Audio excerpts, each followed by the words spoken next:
Bonjour et bienvenue à tous à notre rendez-vous de midi.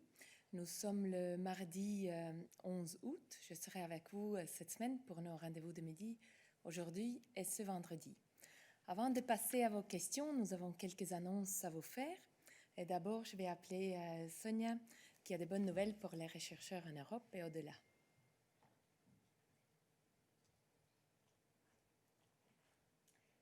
Viviane, bonjour. La Commission a approuvé aujourd'hui le financement de 23 nouveaux projets de recherche pour un montant total de 128 millions d'euros.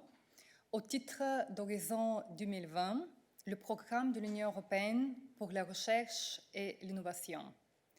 Ceci s'inscrit dans l'engagement pris par la Commission de consacrer 1,4 milliard d'euros dans le cadre de l'initiative Réponse mondiale au coronavirus. Le financement concernera 347 équipes de recherche provenant de 40 pays et permettra aux chercheurs de lutter contre la pandémie et ses conséquences. Ces projets contribueront, entre autres, à la mise au point du diagnostic, traitement et vaccins, à réorienter la fabrication en vue de produire rapidement les fournitures et équipements médicaux vitaux, à développer les technologies médicales et des outils numériques pour améliorer la détection, la surveillance et les soins aux patients, et aussi à analyser les incidences comportementales et socio-économiques des réactions des gouvernements et des systèmes de santé publique. Pour plus d'informations, veuillez consulter le communiqué de presse et le Daily News. Merci beaucoup. Merci, Sonia. And let me now call Dan on micro-financial assistance to our neighborhood and enlargement countries.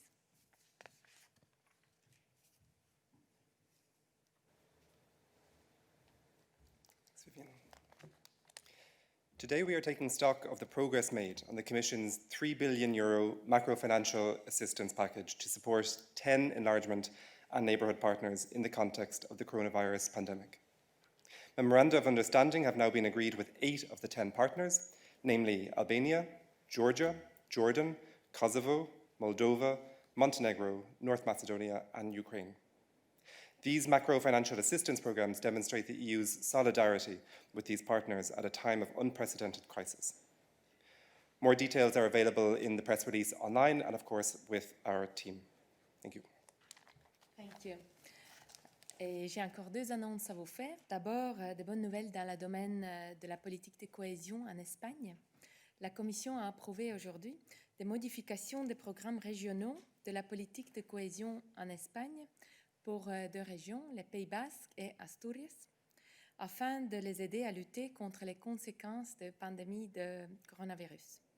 Les modifications prévoient une redirection des fonds de cohésion à la hauteur de 150 millions d'euros pour renforcer les capacités de réaction du secteur de la santé dans ces 2 régions. Ces modifications ont été rendues possibles grâce à la flexibilité exceptionnelle que la Commission a fournie sous l'initiative d'investissement en réaction au coronavirus. And secondly, I have an announcement concerning Croatia and its reconstruction efforts following the devastating earthquakes that took place in Zagreb and its surroundings on the 22nd of March this year. The Commission is announcing today an advance payment of €88.9 million from the EU Solidarity Fund for the country. The financial support comes as a contribution to the country's efforts to assist the population and restore the essential infrastructure and services. And it is the highest advance payment we have ever made under the European Solidarity Fund, and Croatia will receive this money in the coming days. Meanwhile, the Commission is continuing its analysis on the requests submitted by the Croatian authorities, and we will provide a final amount of the aid to Croatia following the earthquake that we will submit to the Council and the European Parliament. And more information on all of our announcements is available in the Daily News. And with this, the floor is now open for your questions. I see Athanasios as the first one, please. Thanks very much.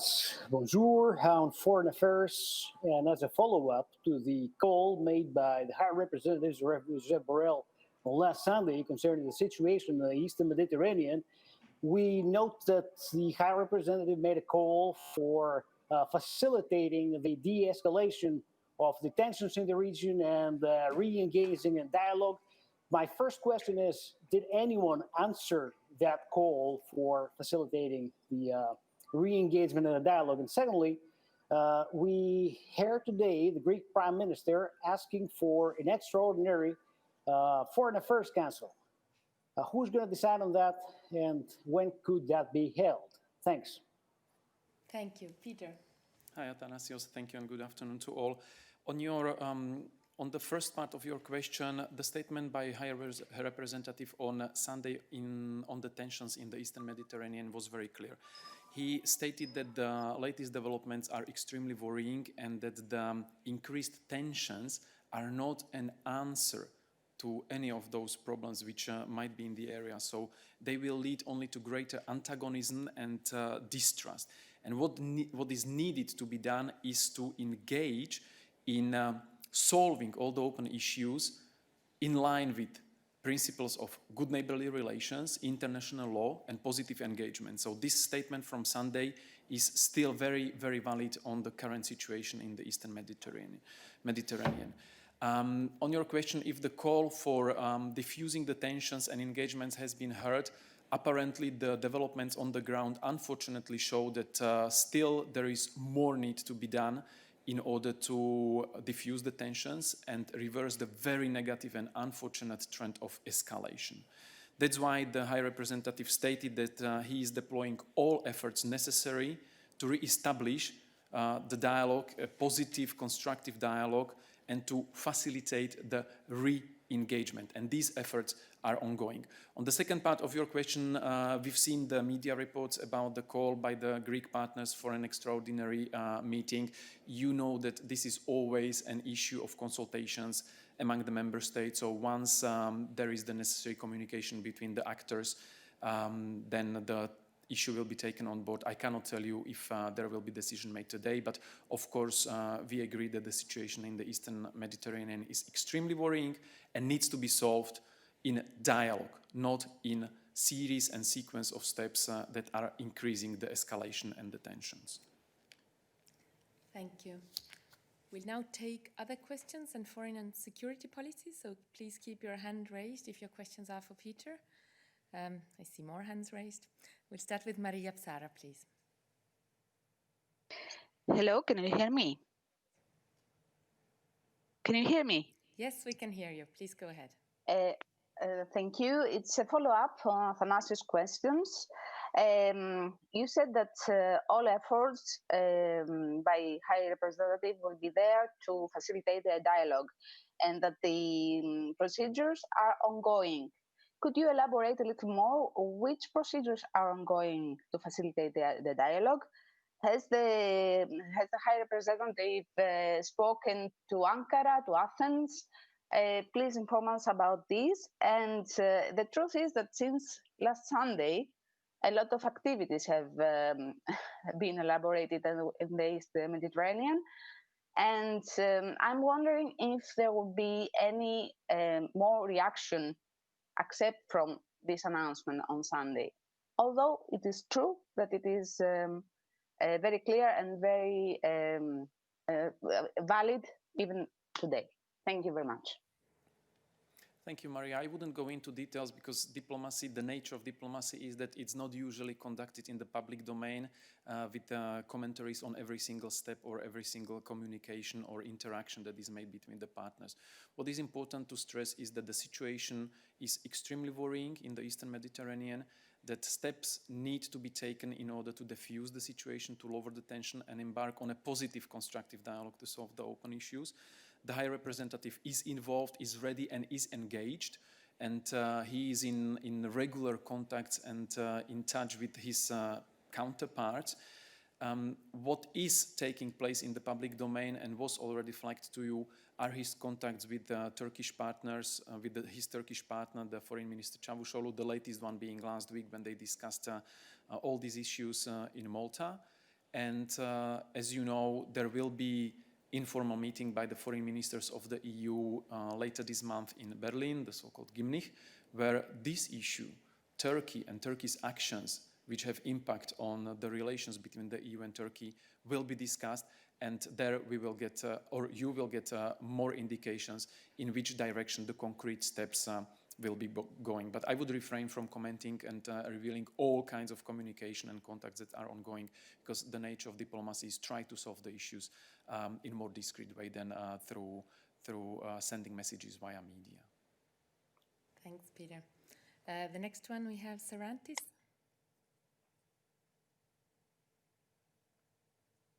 Sarantis, if you could speak, please.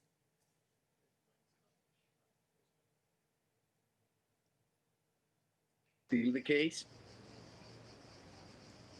Could you start over, please? Yes. Mr. Borrell is supposed to present this month potential sanctions against Turkey. Is this still the case? Thank you, Sarantis.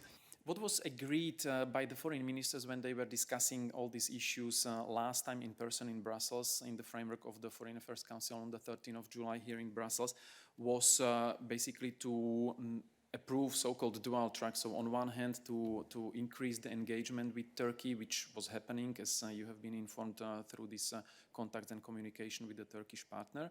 And on the other hand, there was also tasking for the High Representative to prepare options on further appropriate measures that could be taken in response to all the challenges the member states are facing in the Eastern Mediterranean as a result of Turkish action. So this work is ongoing, and as I said, all this will be discussed by the foreign ministers at their informal meeting, Gymnich, in Berlin at the end of the month. So there we will see more indications about which course the EU will be taking in response to Turkish actions. What is very important to stress is that the EU stands in full solidarity with Cyprus and Greece. That's no doubt about it. And the EU, and this opinion or this position has been expressed several times.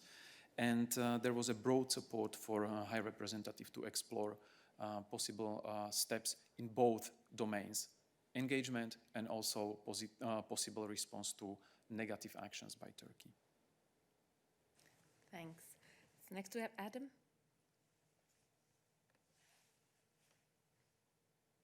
We can see you, but I'm not sure, we can't hear you. We can't hear you. Can you check the source of your mic, please? Adam, we can't hear you.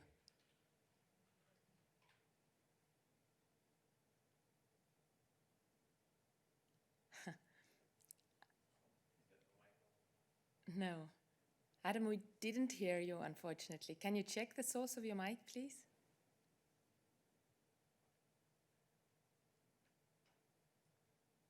He's no longer. Can you hear me now? Yes, we can hear you now. Please, go ahead. I'm thinking not. We Oh, can that's a hear great you. Go pity. ahead. It's all good. Can you hear me, guys? I'm getting a message that... Oh, good. Oh, tremendous. I do apologise for being that person who just keeps saying, can you hear me? Well, I'll repeat that again, which is that the statement giving out after the Belarusian election was pretty strident. In the light of that, do you recognise Mr. Lukashenko as the legitimate winner of that election? And if not, who do you recognise as the leader of Belarus now? Thank you, Adam. Maybe I would draw your attention first to the tweet the High Representative published a short while ago on Belarus, deploring the unacceptable and the unacceptable violence against the protesters, against the peaceful protesters, and he also flagged that that he is working on an EU declaration on behalf of the whole European Union. That means that 27 EU member states are currently in discussions about the text of the declaration, and I think this declaration will bring a few answers to the questions which are raised currently about the situation in Belarus. What needs to be stressed is that Belarus and Belarusian people are partner of the European Union, and we are committed to develop this partnership with Belarusian people and with Belarus as a country. And that's why it is important to have elections as a process of democratic selection of the most appropriate leader who should represent this country in contacts with the European Union. But the whole range of issues related to the relations between the European Union and Belarus is currently under review due to the unfortunate events which were related to the presidential elections on Sunday. And the member states of the EU are currently assessing the situation. And as I said, the EU declaration is in the pipeline, and we will be able to discuss these aspects more in detail once the EU makes its position known on this. Thanks. Next we have Mose. Thank you, Vivian. Well, in fact, I had more or less the same question to Peter as the previous question. It's about the presidential elections in Belarus. And I've not read the latest statement, but as you know, there were two statements, one before the elections and one on yesterday, I think. And what struck me was the things that, let's say the statement yesterday said that it's essential that the Central Electoral Commission publishes the results reflecting the choice of Belarus people. And I suppose that there's no way for the Commission, let's say, to assess whether the counting will be accurate because there were no, as you know, election observers. So I suppose that the regime will announce that the president had got 80% of the votes, and we won't know if that is accurate. So the question is, what will be the Commission response? Or maybe we'll learn that a bit later. Thank you. Thank you, Mose. Unfortunately, it was not possible for the usual election observation mission, international election observation mission by the OSCE, ODIHR, to come to Belarus and observe these elections. There were, however, domestic observers, domestic independent observers, and based on the information we are receiving and we are seeing so far, there are reasonable doubts about the accuracy of the election results which were announced by the Central Electoral Commission. That's why the call in the EU statements, various EU statements and statements by the EU member states which were issued also individually, to make sure that the choice, the real choice of the Belarusian people is reflected in these results. In other words, the authorities have to hear the voice of their people. They have to respect their fundamental rights, also in terms of having free and fair elections, and also in terms of respecting their fundamental rights and freedoms when it comes to the freedom of expression and freedom of assembly. And these are the main points of EU's calls and EU statements on Belarus, that it is unacceptable what we have seen in the course of the process, of the electoral process, the incredible harassment and repression against the candidates, against their teams, against the journalists, bloggers, activists, peaceful protesters, also in the aftermath of the voting. That's the level of violence, the brutal violence is unacceptable. We are condemning this violence. We are calling on Belarusian authorities to release all those who were detained unlawfully based only on political grounds. And we are urging them to refrain from this violence.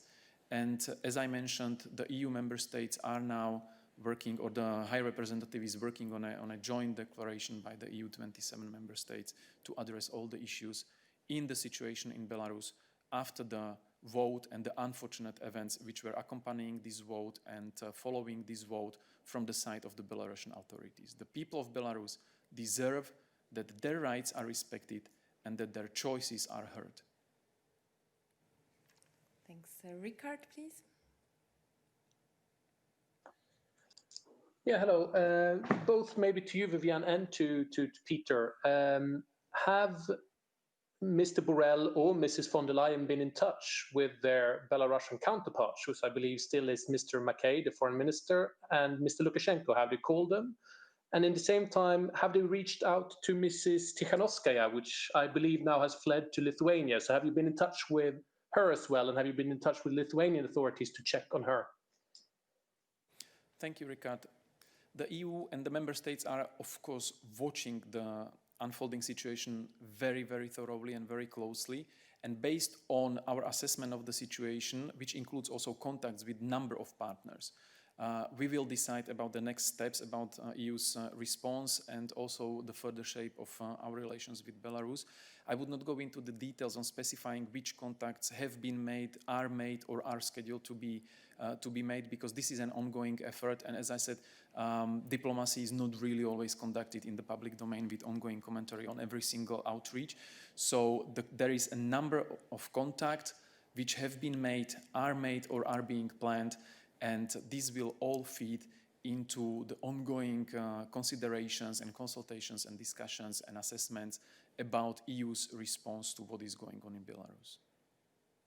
Thanks, and indeed same on behalf of President von der Leyen. She's following the situation very closely, and you've seen the statements she's made also on the importance of the fundamental rights being respected and the votes being counted and published accurately. Thank you. Next question, we have Philippe. Sorry, follow-up? Just a quick follow-up for Peter. But have you been in touch with Lithuania, with Vilnius, to actually see that Tikhanovskaya has fled Belarus and right now is on EU territory? Again, there are many contacts ongoing, many contacts planned, many contacts have been made.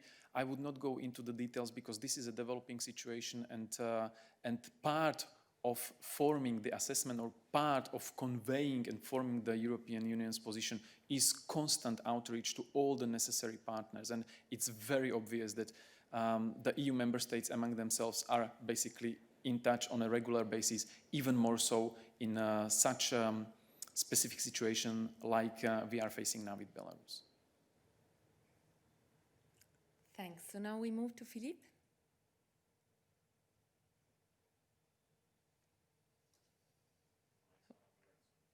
Your microphone is not on the right source. Perhaps we will take Tomasz now, and you will sort out your microphone in between. Tomasz, please. Yeah, that's Tomasz Bielecki of Gazeta Wyborcza and Deutsche Welle on Belarus.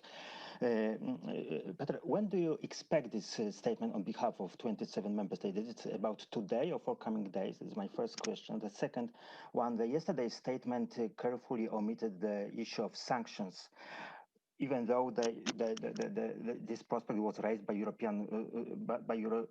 by EPP family in the European Parliament already yesterday. So the question is whether the sanctions issue is being discussed now, and what would be your recommendation as a European Commission and the High Representative. And the third question, the foreign affairs ministers of Lithuania, Poland, and Ukraine declared already yesterday the readiness to facilitate the dialogue, internal dialogue in Belarus. Would you see any EU institution role in such case to support such efforts? Thank you. Thank you, Tomasz. On your first question regarding timeline for the EU27 declaration, we hope, of course, as soon as possible, but what needs to be taken into account is that we really need to have a proper assessment of the situation. You know how restricted the flow of information was and still is in and from Belarus. And when the EU27 declaration would be agreed, then we will publish, of course. I mean, this is at least the aim of the High Representative, as he stated in his tweet. He is working now to have the EU27 declaration on the situation in Belarus as soon as possible. On the second and third question on the possible sanctions and facilitation, I think all this was covered already yesterday in the statements, especially in the joint statement by High Representative Borrell and Commissioner Varhelyi, where they stated that we will continue, and the EU will continue to closely follow the developments in Belarus and assess how to further shape the EU's response to what is going on in Belarus. So this is an ongoing process where the member states need to have the full assessment, full clear picture of the situation, exchange of the views, and then agree on how we are going to react. Again, ongoing process, it's in the interest of everyone to have the results as soon as possible, but this is such a serious situation that really needs a profound discussion among the member states. So no one is in a rush for the sake of speaking now about retaliatory measures or sanctions. Anything is on the table, anything is possible as long as the member states agree. But first, we need to have these consultations, these discussions among the member states, finalized, the assessments being concluded, and then everything will be then taken step by step. I mentioned already that the foreign ministers of the EU member states will be meeting in Berlin for the Gymnich, for their informal discussions. There is clear timeline for these. There are clear sequence. There is a clear sequence of steps. And it will be up to the member states to come up with suggestions, what they would like to see, and then it will be up to them to agree the most appropriate response by the EU to the very dramatic and unfortunate events in Belarus. Thanks. Nous avons Christian. On va essayer avec Philippe si ça fonctionne maintenant. Pardon? Oui, voilà. Est-ce que ça fonctionne maintenant? Oui. Parfait. Oui, merci, bonjour Peter aussi. J'ai raté un petit morceau en essayant de régler le problème technique. Sur les sanctions, la perspective de sanctions, est-ce que tu pourrais nous refaire un point sur l'état des lieux aujourd'hui et la possibilité effectivement de prendre des sanctions complémentaires eu égard à la situation? Et une question plus générale peut-être pour Viviane. Est-ce que la Commission envisage, dans la foulée d'ailleurs de ce qui avait déjà été évoqué, je pense il y a bien 2 ans, par le précédent de la Commission, Jean-Claude Juncker, de prendre une initiative pour enfin activer cette clause passerelle qui permettrait de passer, pour ce qui est des sanctions ou des déclarations en matière de respect des droits humains, à la majorité qualifiée plutôt qu'à l'unanimité que l'on sait être parfois une source de blocage dans ce contexte. Merci. Merci Philippe. Je ne voudrais pas spéculer sur les sanctions, sur les possibles sanctions dans le futur. Je dis déjà qu'on va discuter, analyser et décider un peu plus tard sur la situation et sur la réponse des événements en Belarus. Sur le passé, vous savez que il y avait beaucoup de sanctions contre les représentatives et les organisations de Belarus à cause de la répression de la population, de la répression politique, à cause des problèmes avec le respect pour les libertés et droits fondamentaux au Belarus. Depuis 2016, il y avait une amélioration des relations, dans les relations entre l'Union européenne et la Bélarus. On a levé plusieurs des sanctions. Aujourd'hui, il y a toujours quelques sanctions qui sont mises en place, mais c'est une chose qui est évaluée par l'Union européenne, par les pays membres régulièrement. Et comme je dis, je ne peux pas exclure, mais je ne peux pas confirmer le cours d'actions que l'Union européenne va décider maintenant comme la réponse à la situation en Belarus.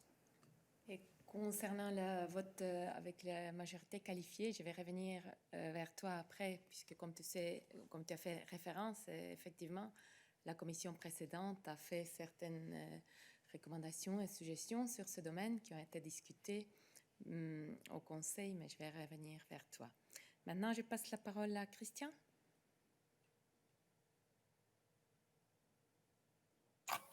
Oui, bonjour, vous m'entendez?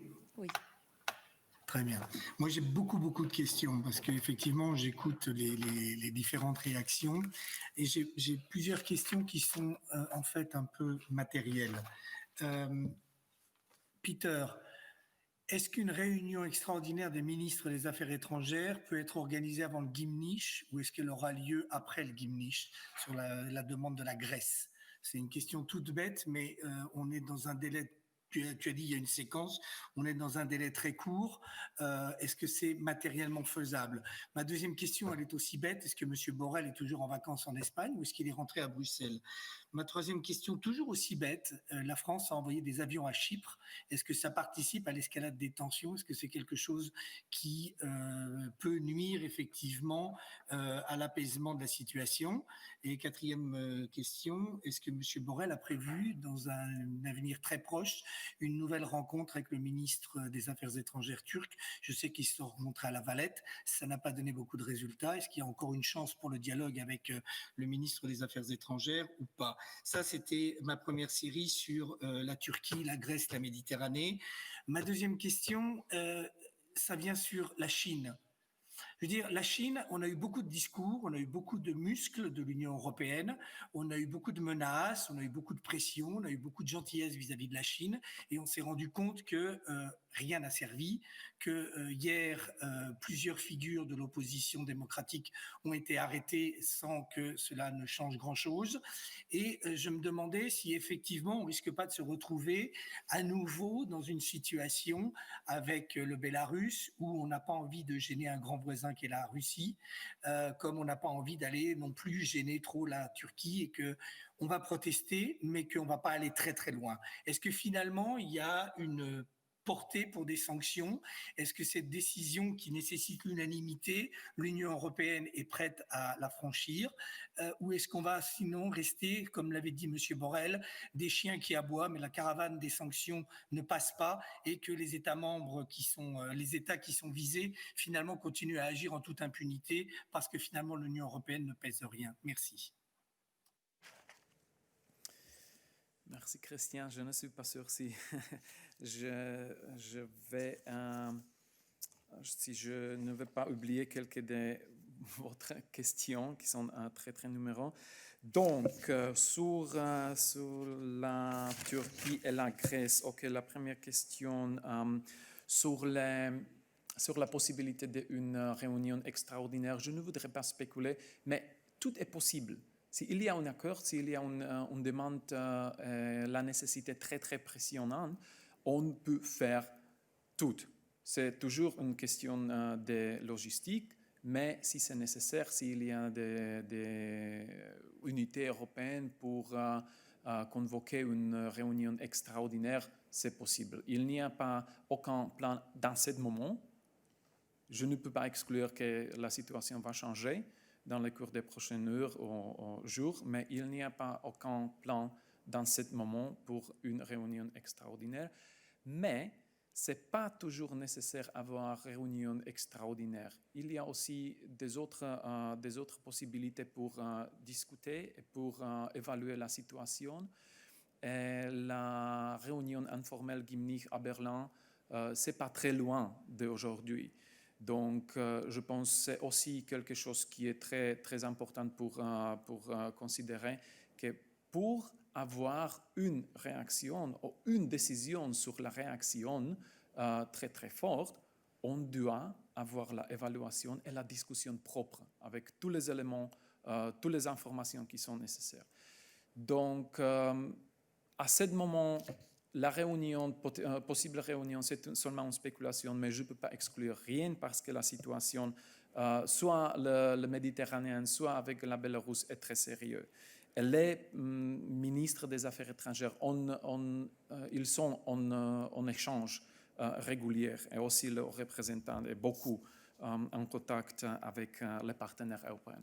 La deuxième question sur où se trouve au représentant, il n'est pas à Bruxelles, il est formellement en vacances, mais ce n'est pas en vacances pour se reposer parce qu'il prend beaucoup de temps pour les contacts avec les partenaires européens et les autres aussi. La troisième question, je n'ai pas attendu la troisième question, donc si vous pouvez répéter aussi. Et la quatrième, le haut représentant est toujours prêt à faire une rencontre avec les partenaires, soit les partenaires de la Turquie, soit les partenaires d'autres pays. Si c'est nécessaire, si c'est possible, on se peut rencontrer. Mais aussi, il y a aussi autre possibilité d'être en contact. Donc, on utilise toutes les possibilités pour consulter, pour discuter les positions européennes et pour clarifier les développements. Donc, on utilise toutes les choses parce que très souvent, c'est aussi une question de logistique. Donc, la troisième question sur le Méditerranée, est-ce que vous pouvez répéter? Oui, en fait, j'avais demandé si le fait que la France ait envoyé des avions prépositionnés à Chypre aidait à la désescalade des tensions. Et en même temps, ça me permet de rebondir. Est-ce que tu peux nous dire si effectivement M. Borrell a eu des contacts préliminaires pour avoir un contact avec le ministre des Affaires étrangères turc? C'est-à-dire que tu me dis que c'est possible, mais est-ce qu'il y a quelque chose qui se profile? Merci. Merci pour répéter la question. Sur la décision, sur les actions des pays membres individuels comme la France, je ne peux pas commenter rien, mais je peux répéter la position européenne comme elle était agréée par tous les pays membres de l'Union européenne, et c'est ça de la solidarité avec la Grèce et le Chypre. Et nous sommes prêts comme Union européenne, et les pays membres sont prêts aussi à faire toutes les choses pour soutenir les partenaires parce que c'est la solidarité de l'Union européenne. Mais pour commenter les actions individuelles des pays membres, ce n'est pas mon rôle. C'est clair, qu'est-ce que c'est clair? C'est la position européenne. C'est la pleine solidarité, claire solidarité avec notre pays membre, Grèce et la Chypre dans ce contexte. Sur les contacts, comme je dis, avant, quand nous avons discuté la Bélarus, ce n'est pas vraiment l'habitude de commenter sur tous les efforts, toutes les actions entre nous et les partenaires. Nous avons, avec la Turquie, avec les autres aussi, une communication régulière dans différents niveaux. Nous avons une délégation en Ankara, nous avons aussi la possibilité d'être en contact avec les représentatifs des ministres des Affaires étrangères, d'autres institutions turques. Donc, si c'est nécessaire avoir ou faire une réunion, on va faire ça. Mais il y a beaucoup de contacts, il y a beaucoup d'engagements, il y a beaucoup d'interactions qui prennent place toujours, chaque jour. Et ce n'est pas pour nous commenter sur chaque interaction et chaque communication entre nous et les pays partenaires. Merci, Peter. Est-ce qu'il y a d'autres questions pour Peter? Je ne vois pas. Oui. Pardon, si je peux ajouter sur la question sur Chine, le Hong Kong, la question que Christian a posée. L'Union européenne a fait très claire la position sur l'événement à Hong Kong. On a aussi pris les actions. C'était au début de ce mois, à août, avec les mesures par les pays membres, avec les mesures, avec le travail aussi dans le niveau européen. Donc, nous prenons les mesures, nous faisons les actions que nous avons à créer ensemble pour faire une démonstration de notre position et notre détermination, suivre aussi la déclaration avec les actions. La Chine sera aussi un sujet pour la discussion entre le ministre des Affaires étrangères à Berlin et aussi pour les chefs des États et gouvernements des pays membres plus tard en septembre pendant le Conseil européen. Donc on discute cet sujet aussi très souvent parce que c'est très très grave et très sérieux. Le développement en Hong Kong, la restriction et la répression contre les libertés et les droits fondamentaux de la population de Hong Kong, qui ne sont pas une ligne qui ne respecte pas les commitments internationaux de la Chine. Et nous allons dire toujours que nous pensons sur cette chose. Et si c'est nécessaire, suivre aussi avec les actions qui sont agréées par les pays membres. Voilà. Merci. Est-ce qu'il y a d'autres questions?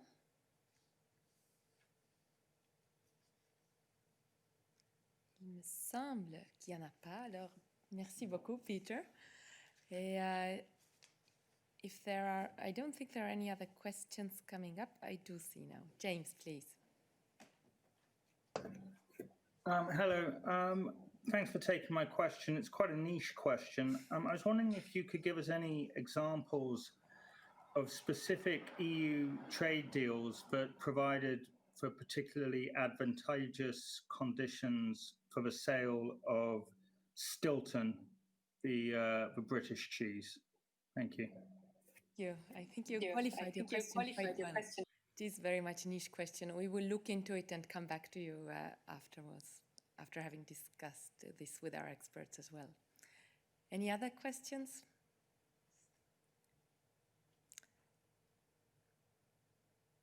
No. So then thank you very much, and we will see each other again on Friday, and in between, of course, we are here to answer your questions in writing or by phone.